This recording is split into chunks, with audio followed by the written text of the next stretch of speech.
Hello students, तो आज हम आपको बहुत ही प्यारा सा टॉपिक बताने जा रहे हैं। Potential due to uniform thin spherical shell. ये आप इलेक्ट्रिक फील्ड जब पढ़ेंगे, इलेक्ट्रिक पोटेंशियल जब पढ़ेंगे बेटा, तो वहाँ भी ये टॉपिक आपको पढ़ा जाता है। फिलहाल मैं इस टॉपिक को ग्रेविटेशनल के थ्रू बता रहा हूँ, जो gravitational potential due to the uniform thin spherical shell के थ्रू बता रहा हूँ। ये जो सेल है आपका, ये एक थिन है। थिन का सेंस आप ये भी होलो समझ सकते हैं बेसिकली। तो अगर आप इस सेल को देख रहे हैं तो डैट मीन्स ये है कि इसको बॉल आप समझिए, प्लास्टिक बॉल समझिए बेटा, ठीक है ना। और इसकी वजह से ये आप कुछ नेमिंग में मेंशन कर लेता हूँ। सपोज ये पी पॉइंट है आपका और ये कैपिटल ए पॉइंट है। तो जो ये पी पॉइंट दिख रहा है, मैं सबसे पहले यहाँ पर कैलकुलेशन करने जा रहा हूँ कि पोटेंशियल कितना आएगा। पोटेंशियल डैट मीन्स वी कितना आएगा बेटा। पर इन बातों को समझने से पहले एक चीज़ मैं आपको दिखा देना चाहूँगा, बता देना चाहूँगा, जो हमारे लिए ज़रूरी है, यहाँ पर यूज़ होने वाला है। आप ये मत देखिएगा कि सर ये सब कुछ आप लिख के दिखाएंगे, तो ऐसा बिल्कुल नहीं है बेटा। ये कुछ बेसिक चीज़ें हैं जिसको जस्ट लिखा हूँ, लेकिन इसके बाद मैं आपको 1 बाय 1 स्टेप में खुद से समझाऊँगा, चीज़ों को लिख लिख के बताऊँगा, ठीक है। तो देखिए कोसाइन रूल जो हमारे लिए इंपॉर्टेंट होगा। कोसाइन रूल यहाँ पर आप देख सकते हैं, कोई एक ट्रेंगल बना हुआ है ABCD, और मुझे एक यहाँ पर एंगल ले रखा हूँ कॉस एल्फा। यहाँ मैं अगर फाइंड आउट करना चाहता हूँ तो इसके दोनों साइड की जो साइडें हैं, जो एल्फा जिसको हम चेक कर रहे हैं, इसकी दोनों तरफ की जो साइड है A और B, इनको मैं सबसे पहले लिया हूँ A का स्क्वायर प्लस B का स्क्वायर, और इसके जस्ट अपोजिट साइड, जो इसके सामने जो साइड है बेटा, उसको मैंने माइनस कर लिया है। अपान में क्या किया हूँ 2AB। अब आप बोलेंगे सर ये कहाँ से है, तो वेक्टर वाला चैप्टर आप पढ़ेंगे तब चीज़ों को आपको अच्छे से क्लियर हो जाएंगी चीज़ें। उतना टाइम तो है नहीं कि आपको सब कुछ एक्सप्लेन करें बेटा, पर फिर भी देखिए। अब यहाँ में बात करते हैं potential due to a point mass. तो पॉइंट मास की वजह से, पॉइंट चार्ज की वजह से अगर हम देखेंगे बेटा इलेक्ट्रिक फील्ड में, इलेक्ट्रिक पोटेंशियल में, तो वहाँ होता फार्मूला KQ/R। ये R डिस्टेंस है तो, और यहाँ फार्मूला V का बन रहा है -GM/R, ठीक है। यहाँ माइनस लगता है। अब ये सारी चीज़ें जब इसका डेरिवेशन करते तो पता चलता है क्यों माइनस साइन लगा।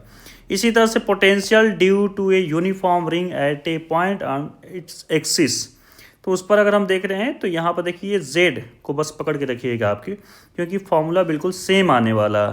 आप चेक कीजिए -GM और रूट में A² + R², क्योंकि यहाँ पर ये A इसका रेडियस था और इसका एक्सिस से, सेंटर से इसके डिस्टेंस था। इसको देखिए मैंने दूसरी तरीके से दिखा रखा हूँ। तो अब यहाँ मैं किस तरह से इसको प्रूव करने जा रहा हूँ बेटा, इसको आप अच्छे से समझ लीजिए। ये एक रिंग में बना रखा हूँ मैं। सबसे पहले थीटा डिस्टेंस लिया हूँ। कुछ बातों को आप जान लीजिए कि ये जो मैं ले रखा हूँ थिन स्फेरिकल सेल, इसका जो रेडियस है वो मैंने स्मॉल a एज्यूम कर लिया, और इस वाले सेंटर वाले पॉइंट से P पॉइंट जहाँ हम कैलकुलेट करना चाहते हैं V, सबसे पहले दैट मीन्स आउटसाइड, तो इस वाले पॉइंट का जो डिस्टेंस मैं एज्यूम कर रखा हूँ वो स्मॉल r में ले लिया हूँ। ओके, अब थीटा एंगल पर मैं एज्यूम कर रहा हूँ, और थीटा से डी थीटा एक जरा सा, मैं बहुत थोड़ा सा डिस्प्लेसमेंट किया डी थीटा दिखाने के लिए, मैंने यहाँ पर बड़ा दिखा रखा हूँ। तो एक रिंग छोटा सा मिलेगा, इस तरह से ढेर सारे रिंग से, यहाँ से रिंग स्टार्ट हो गई, ये रिंग, ये रिंग, ये रिंग, ये रिंग।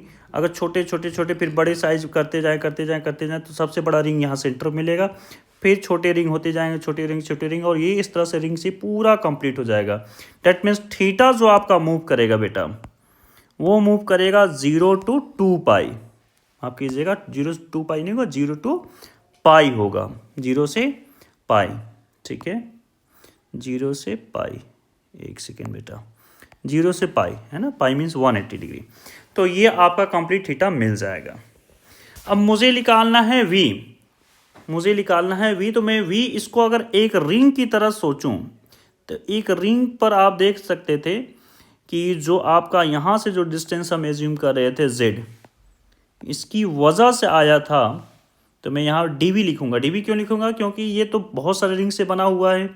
मैं तो सिर्फ एक रिंग का फॉर्मूला जानता था, तो V लिखा था नीचे, आप चेक कर लीजिए एक बार, V का फॉर्मूला ये आया था। तो इस तरह से मैं अगर सिंगल एक रिंग अगर एज्यूम कर लूँ, तो मैं लिखूंगा dV, क्योंकि एक सिंगल में ले रहा हूँ यहाँ पर, हो जाएगा बेटा -G। अब डेफिनेटली ये बहुत सारे रिंग से बना था, एक सिंगल रिंग का जो मास होगा वो हो जाएगा अपने पास dm। तो मैं यहाँ लिखने वाला हूँ dm अपॉन, ये क्या है बेटा Z, तो मैं लिखूंगा Z। ये मेरे पास फार्मूला बनेगा। अब इसी फार्मूले को मैं इंटीग्रेट करूंगा, क्या करूंगा, ये धीरे धीरे आपको 1 बाई 1 स्टेप में चीज़ें क्लियर होती जाएगी।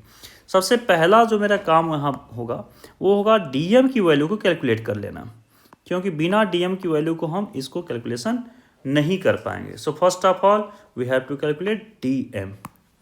तो डीएम देखिए किस तरह से कैलकुलेट करते हैं, इसको आप अच्छे से देखिएगा, आपको एक एक बातें समझ में आएगी। अगर आप जानते हैं मोमेंट ऑफ इनर्शिया और सेंटर ऑफ मास प्रूव करते समय हम किस तरह से चीज़ों करते हैं, तो यहाँ भी हम सेम करने वाले हैं। डेंसिटी, अब ये कौन सी डेंसिटी है बेटा, सरफेस मास डेंसिटी, इसको हम बोलते हैं सरफेस मास डेंसिटी।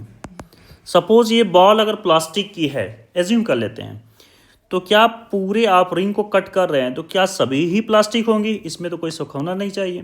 तो यहाँ जो डेंसिटी का फॉर्मूला होता है, डेंसिटी को बेसिकली आप दिल बना के याद रखिएगा बेटा, D for density, D for दिल, इसको 20 से क्रॉस कीजिए तो ऊपर मास जाएगा, नीचे वॉल्यूम, पर यहाँ सिर्फ सरफेस, सिर्फ एरिया के बारे में बात हो पाएगी। तो यहाँ जो होगा वो क्या होगा, कैपिटल एम अपॉन ए, एरिया। पर छोटे से पार्ट को हमने लिया है तो उसके लिए लिखेंगे d m upon d a. I hope कि इतनी बातें क्लियर हो गई होंगी आपको। अब टोटल मास इस बॉल का, इस स्फेरिकल सेल का हम एम, कैपिटल एम ही एज्यूम कर लिए हैं। एरिया क्या होता है बेटा, एक स्फेयर का एरिया होता है बेटा 4 पाई आर स्क्वायर। अब आर की जगह यहाँ पर ए था तो हम लिखेंगे 4 पाई ए का स्क्वायर। फिर हम लिखेंगे बेटा डी एम। डी ए कैसे कैलकुलेट करेंगे, तो ये जो छोटा सा रिंग जो हमने इसको निकाला है, आप दिखा रहा हूँ बेटा कहाँ पर है, ये जो छोटा सा जो रिंग है, ठीक है ना, इसको हम देखते हैं इसकी वजह से क्या कुछ डीएम बनने वाला है। तो मैं रिंग को छोटे से जो पार्ट है उसको मैंने कट करके ऐसे फैला दिया।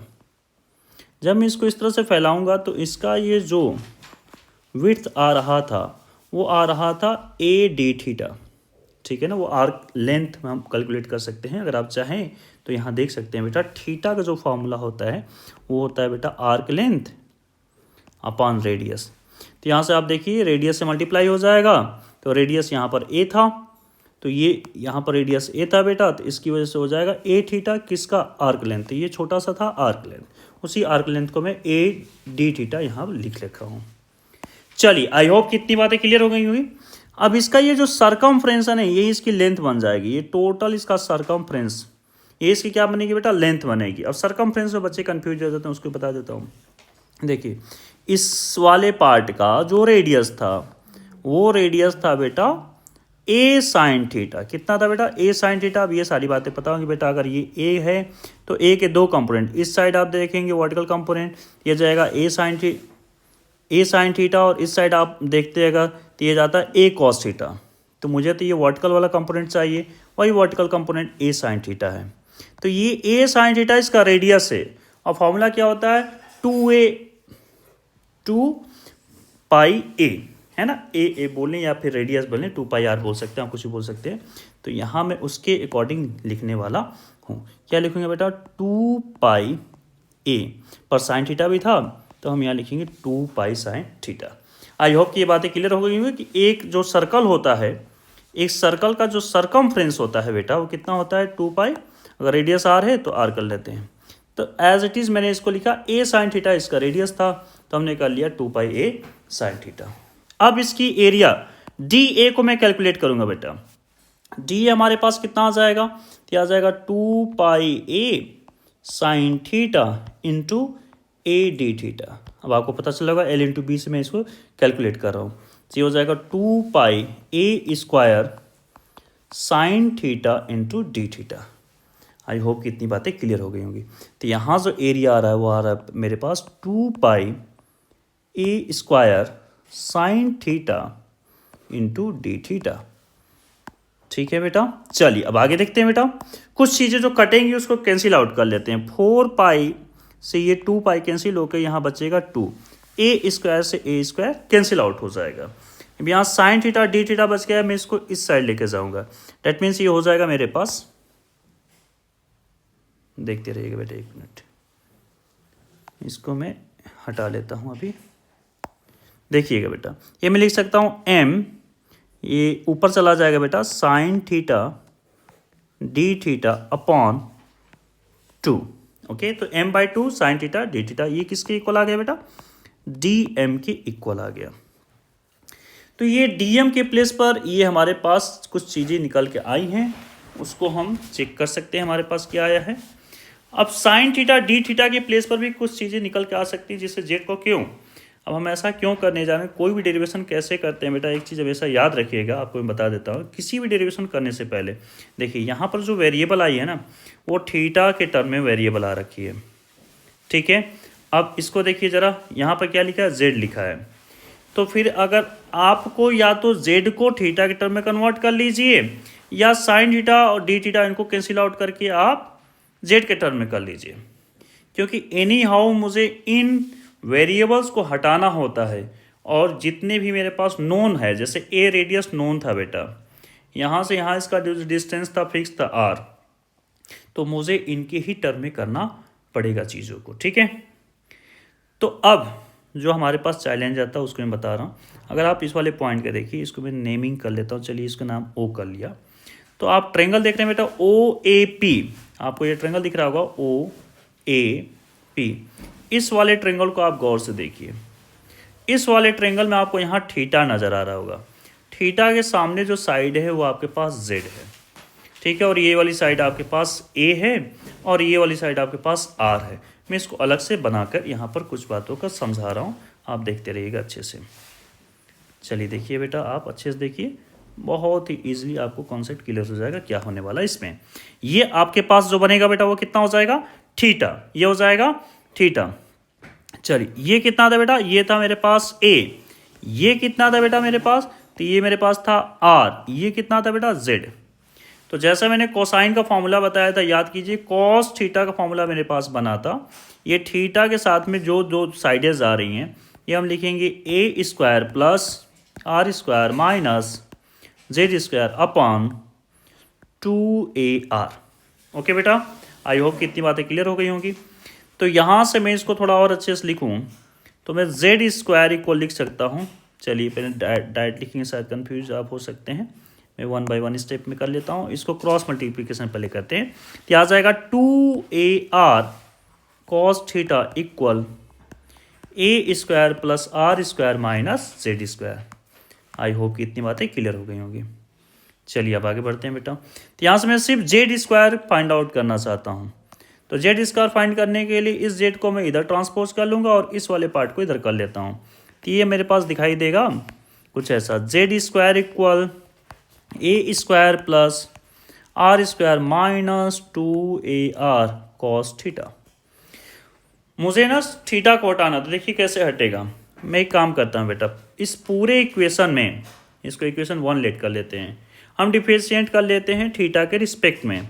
फिर हम इसको लिखेंगे डी बाई डी थीटा और यहाँ लिखेंगे जेड स्क्वायर, और यहाँ भी लिख रहे हैं डी बाई डी थीटा और इसको लिख रहे हैं ए स्क्वायर प्लस यहाँ भी एज इट इज़ इस तरह से हम लिखते चले जा रहे हैं।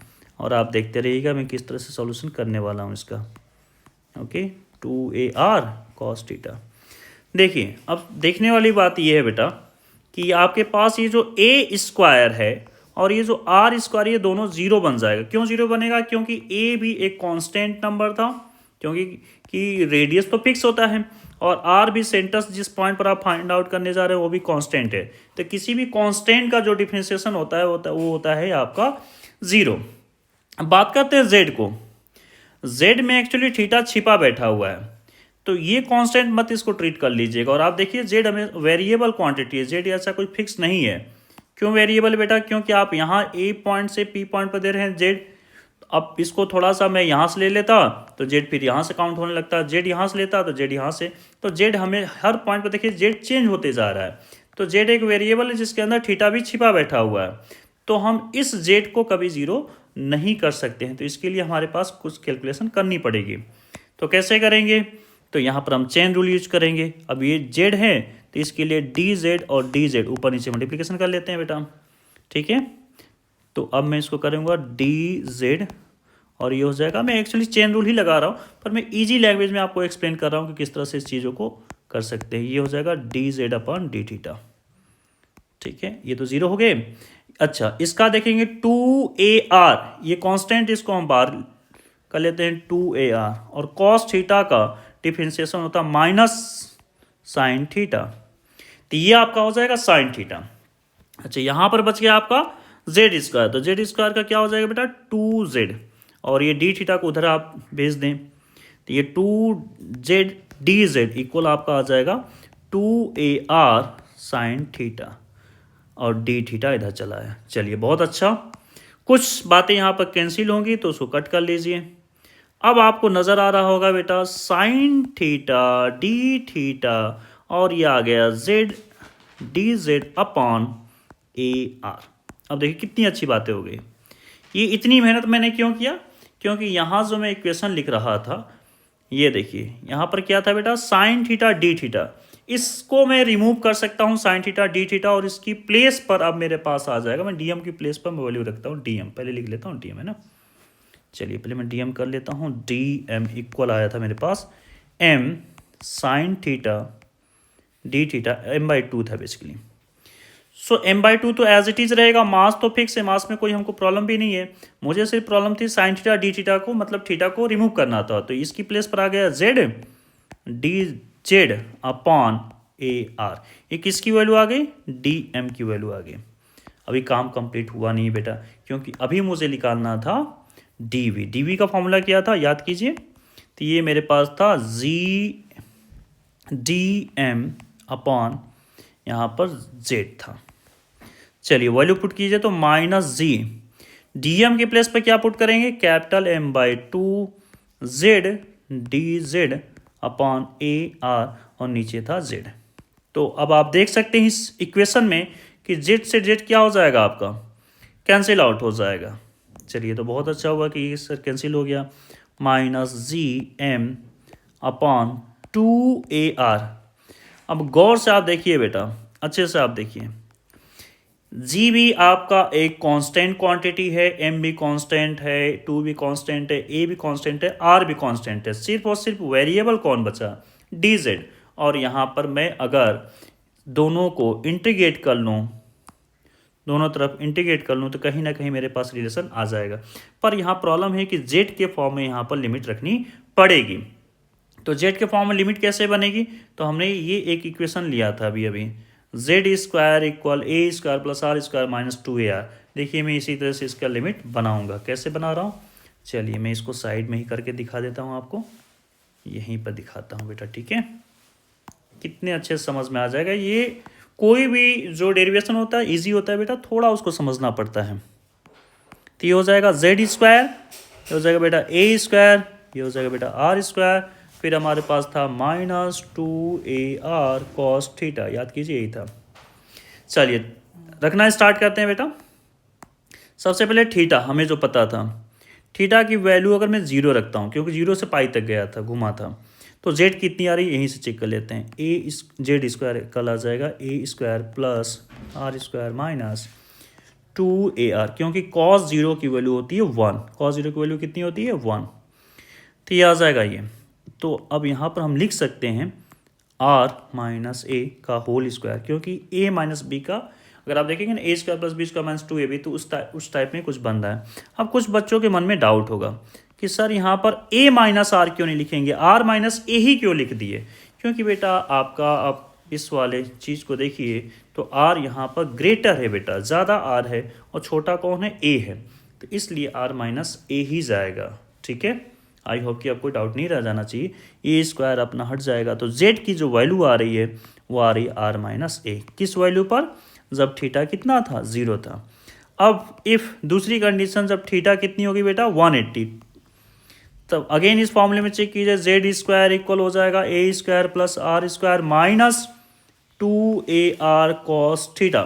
कॉस 180 की वैल्यू होती है -1, तो माइनस माइनस प्लस हो जाएगा, तो यहाँ तो सोचना ही नहीं है, यहाँ पर डायरेक्ट आ जाएगा। आप चलिए उसी फॉर्मेट में लिख लीजिए, R प्लस A, क्या लिखेंगे बेटा R प्लस A, और ये हो जाएगा Z। तो ये किस कंडीशन में ली है, जब थीटा 180 मतलब पाई हो गया। तो यहाँ पर आप Z देख सकते हैं बेटा, Z आपका स्टार्ट हो रहा है R माइनस A, और यहाँ पर चला गया R प्लस A तक। चलिए अब तो बहुत सिंपल सा हो गया आपका -GM अपॉन 2AR, और ये जो लिमिट्स आ रही है वो जा रही है z प्लस ए। देखिए ये तो कट के z होगा, अब z की जगह पर मैं रख रहा हूँ, चलिए पूरा ही कर देता हूँ। देखिए यहाँ पर था बेटा r माइनस ए और ये हो जाएगा r प्लस ए, तो रख लेते हैं बेटा minus G M upon 2ar और ये आपका हो जाएगा r प्लस ए और माइनस r प्लस ए। तो कुछ चीज़ें यहाँ पर कैंसिल आउट हो रही हैं और ये हो गया 2a से 2a कैंसिल हो जाएगा। तो ये फाइनल जो आपका रिजल्ट बन रहा है बेटा v का, वो क्या बन गया, minus G M by r. ये तो बहुत अच्छी बात है, ये तो बेटा पॉइंट चार्ज की, पॉइंट जो मास की तरह ये बिहेव कर रहा है। ये जो कैलकुलेशन आपका जो बता रहा है, अगर आप इसको लिखना चाहें तो आप लिख सकते हैं कि टू कैलकुलेट द पोटेंशियल। ये कितनी अच्छी बात है, ये तो पॉइंट बिल्कुल मास की तरह बन गया। At an external point a uniform spherical cell,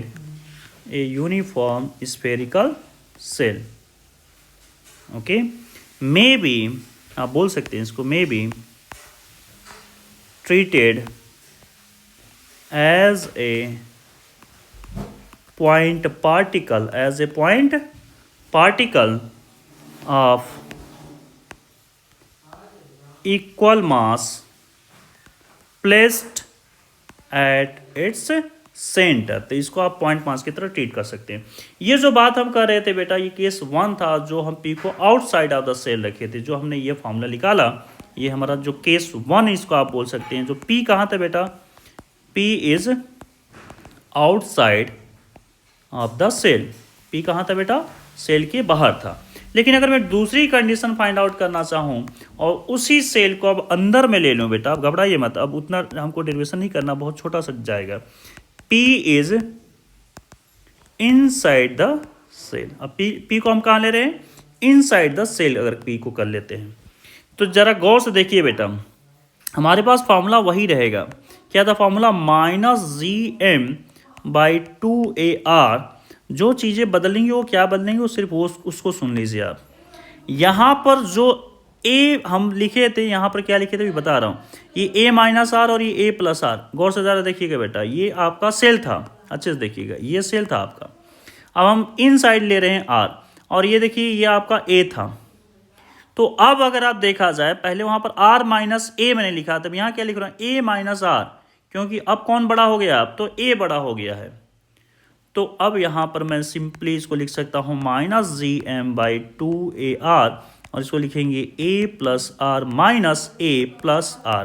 तो a से कैंसिल हो जाएगा बेटा और यहाँ हो जाएगा 2r से 2r कैंसिल। तो डेफिनेटली जो इन साइड जो आप अंदर देख रहे हैं बेटा, कहीं पर भी अंदर जब पोटेंशियल आप कैलकुलेट करेंगे तो हमेशा कांस्टेंट रहता है और किसके इक्वल होता है, माइनस जी एम बाई ए का मतलब यही रेडियस, ए का मतलब यही रेडियस। तो बाहर तो यहाँ पर वेरी कर सकता है आर के रिस्पेक्ट में, पर अंदर जो है वो कांस्टेंट है। यही आपको जब इलेक्ट्रिक पोटेंशियल पढ़ाया जाएगा तो सेम चीज़ आपको बताई जाती है।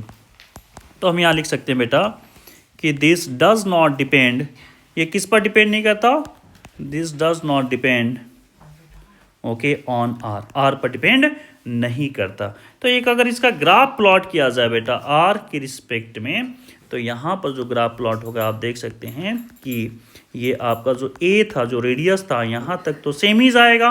इसके बाद ये क्या हो जाएगा, इनवर्सली प्रोपोर्शनल कुछ ऐसा चला जाएगा। ये माइनस जी एम बाई ए था यहाँ तक। आई होप कि ये वीडियो आपको अच्छी लगी होगी, समझ आया होगा। अगर समझ आया होगा, अच्छा लगा होगा बेटा, तो प्लीज़ लाइक सब्सक्राइब कीजिए और वीडियो को लगातार देखते रहिए अपने दोस्तों।